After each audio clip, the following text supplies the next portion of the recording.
اعوذ باللہ من الشیطان الرجیم بسم اللہ الرحمن الرحیم۔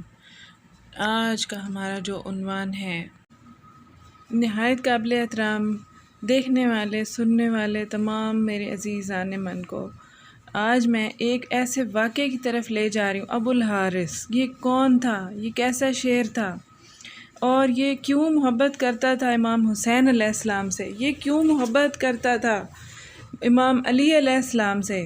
اور کربلا کے میدان میں جب فوج اشقیاء سامنے تھی تو کون بی بی تھی جنہوں نے ان کو پکارا، ان کو بلایا اور امام حسین علیہ السلام کی لاش کو پامالی سے بچانے کے لیے یہ شعر تشریف لایا؟ آئیے آج آپ کو اس کی طرف لے چلتے ہیں اور دیکھیں کہ اس شعر نے کیا کردار ادا کیا۔ امام حسین علیہ السلام کے بچپن کا دور ہے پیارے دوستو، کہ اس دوران ایک شعر جو کہ رسول اللہ صلی اللہ علیہ وآلہ وسلم کی خدمت اقدس میں حاضر ہوا، اور بعض کتب میں لکھا ہے کہ مولا علی علیہ السلام بھی پاس تشریف فرما تھے جب یہ شعر حاضر خدمت ہوا، اور اس کے ساتھ ایک بچہ بھی تھا، ایک معصوم بچہ تھا، جبکہ اس شعر نے یہ کہا کہ میں شعرنی ہوں اور یہ میرا بچہ ہے، یتیم ہے۔ تو آپ صلی اللہ علیہ وآلہ وسلم نے فرمایا کہ میں اس کو ایک ایسے شخص کو سونپوں گا جو اس کی حفاظت کرے گا، اور آپ صلی اللہ علیہ وآلہ وسلم نے یہ شعر جا کر امام حسین علیہ السلام کے سپرد کیا، تو امام پاک نے اس کو اپنے ساتھ رکھنا شروع کیا، یہاں تک کہ اس شعر کو امام علی مقام کے ساتھ انس اور محبت پیدا ہو گئی، جبکہ کچھ منافقین نے رسول اللہ صلی اللہ علیہ وآلہ وسلم سے شکایت کی کہ یہ شعر اب بڑا ہو گیا ہے اور آبادی میں اس کو نہیں رکھا جا سکتا، ہماری جانوں کو اس شعر سے خطرہ ہے۔ تو آپ صلی اللہ علیہ وآلہ وسلم نے فرمایا کہ کل یہ آپ کو نظر نہیں آئے گا۔ آپ جب گھر تشریف لے گئے تو امام حسین علیہ السلام سے فرمایا کہ بیٹا اس شعر کو جو ہے جنگل میں بھیج دو، کیونکہ مدینہ کے لوگ اعتراض کرنے لگے ہیں۔ تو آپ امام علی مقام نے جب شعر سے یہ بات کا ذکر کیا تو وہ دکھی اور غمگین ہوا، لہٰذا امام علی مقام نے رسول اللہ صلی اللہ علیہ وآلہ وسلم سے فرمایا کہ یہ شعر کل میں لے جاؤں گا۔ تو آپ نے فرمایا بیٹا آج کیوں نہیں؟ آپ نے کہا کہ رات کا وقت ہو چکا ہے اور اس وقت رات کو گھر سے کسی کو بھی نکالنا مناسب بات نہیں ہوتی۔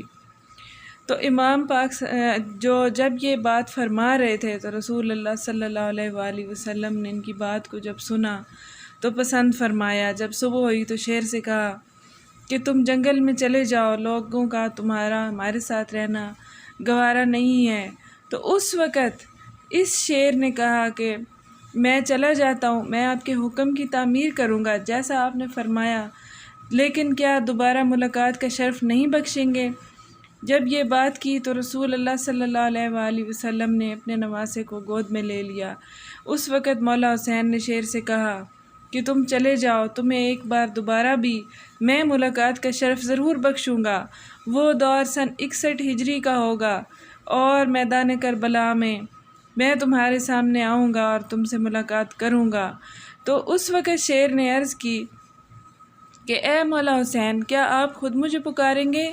تو مولا حسین نے فرمایا نہیں، سن 61 ہجری کا دور ہوگا اور کربلا کا میدان ہوگا، چاروں طرف فوج اشقیاء ہوگی، اس وقت تمہیں جناب فضا آواز دیں گی، اس وقت تم چلے آنا۔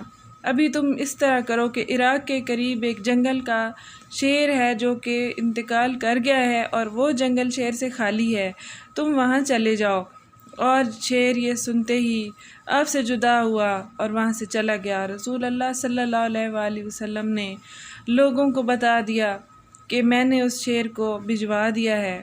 جب وہ شعر چلا گیا اور وہ دور آیا کہ جب میدان کربلا میں خیمے لگے، فوج اشقیاء آمنے سامنے ہوئیں، بی بی فضہ نے جب دیکھا کہ امام حسین علیہ السلام کی لاش پامال ہونے کا خطرہ ہے، آپ نے جناب زینب سلام اللہ علیہ سے کہا کہ میں ایک دفعہ سفر میں تھی کہ میرا سامنا ایک شعر سے ہوا تھا اور میں نے اس شعر سے کہا تھا کہ میں رسول اللہ صلی اللہ علیہ وآلہ وسلم کی بیٹی کی غلام ہوں، تو شیر میرے راستے سے ہٹ گیا تھا اور اس شیر نے مجھے راستہ دکھایا تھا، اور اس وقت اگر آپ کہیں تو میں اس کو بلاؤں۔ عمر سعد جو کہ حکم دے چکا ہے کہ نواس رسول جگر گوشائے بطول جس میں اقدس کو پامال کیا جائے۔ جب بی بی زینب نے یہ بات سنی تو انہوں نے جناب فضہ کو اجازت دے دی، اور اجازت پاتے ہی جناب فضہ نے جنگل میں جا کر شیر ابو الحارث کو آواز دی،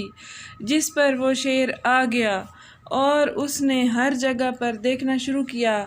ایک جگہ سے اس کو امام علی مقام کی خوشبو محسوس ہوئی اور وہ وہاں جا کر بیٹھ گیا، اور اس نے امام پاک کے جسم کی حفاظت کا ذمہ لیا، اور اس نے بہت گریہ کیا۔ جب فوجیں اشقیاء آئیں، جب ان کو حکم دیا گیا کہ امام علی مقام شہید ہو چکے اور ان کا سر بھی تن سے جدا ہو چکا ہے، تو ان کی لاش پر گھوڑے دوڑا کے ان کے جسم کو پامال کیا جائے تاکہ ان کی شناخت نہ ہو سکے۔